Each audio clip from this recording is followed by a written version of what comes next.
price point, with it featuring the highest resolution all-screen display on the market right now, where there are 0 cutouts and insanely thin bezels. It's powered by the all-new Snapdragon 8 Elite chip with either 12, 16, or 24 gigabytes of RAM. It has UFS 4.0 storage, a massive 6,150 milliamp hour battery, plus an advanced triple camera system. With the main lens on here having a 9-stop variable, Nubia actually sent it out in this Starry Night edition, and it's pretty cool. It kind of makes the phone look like a piece of... Regardless of the variant, you get a slider on the left side which can be used for ring and vibrate, or you can actually set it to other actions like toggling the flashlight. On the right side, you have a dedicated camera button, which kind of seems to be the trend nowadays, where you can jump trays go with an under-display selfie camera, which just makes the content feel more immersive on screen, especially combined with these bezels, which just makes the phone feel like it's from the future, or at the very least,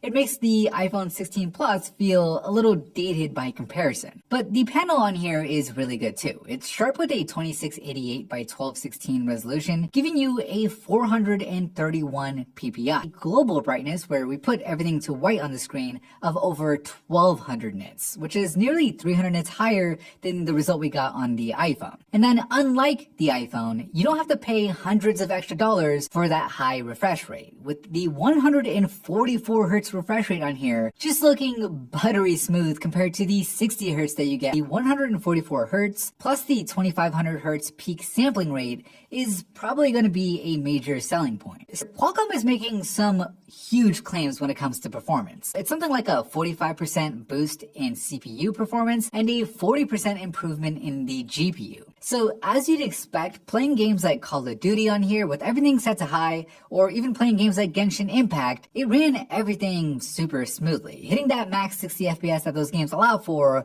without dropping any frames. We also ran the 3D Mark Wildlife Extreme benchmark, which really pushes the chip to the maximum, rendering graphics that are way more intense than what you would get with real games, where it did really well, as you can see, compared to some of the other phones as geared for gaming as their sub-brand Red Magic. In exchange for the cooling fan and the shoulder triggers that the Red Magic phones get, on the Z70 Ultra, you get better water and dust resistance, with it having both an IP68 and an IP69 rating, with that IP69 meaning it can resist super hot and like super high pressure water, in addition to being submerged.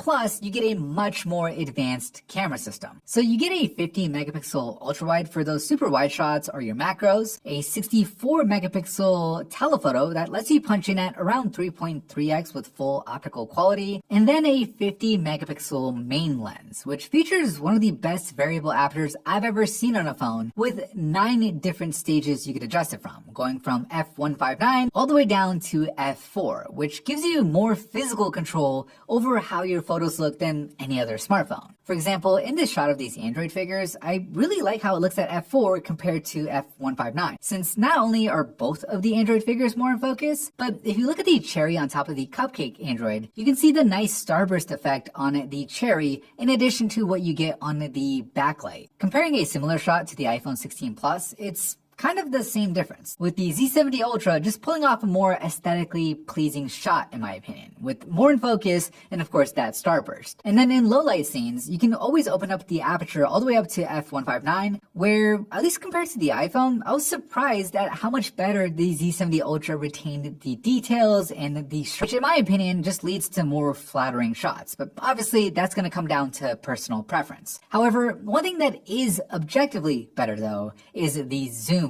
on here, since the iPhone doesn't have a telephoto lens, where when you zoom in at around 3.3x, it's no contest, with that dedicated camera on the Z70 Ultra just having way more detail. And then in terms of video, you have the option of recording in 4K 120 on both the main and telephoto cameras, or 8K with that main sensor. However, you don't get access to the variable aperture in any of the video modes, with it being locked to f1.59, which makes sense since you want as much light as possible for video, but still, it's under display. So you get 80 watts of fast charging, with these on here are actually pretty nice. They get really loud with good strong mids and highs, although maybe not as much bass as I'd want. And then in terms of software, it's pretty much stock Android 15. There's no bloatware on here. There's only a few add-ons from Nubia, like their game space mode or private space, and then some AI stuff like translation and captions. You get bokeh and starburst modes in the camera, along with all the AI you get in Google Photos. Nubia hasn't officially stated how many years of soft trade-off that Nubia has to make in order to be able to deliver this cutting-edge hardware at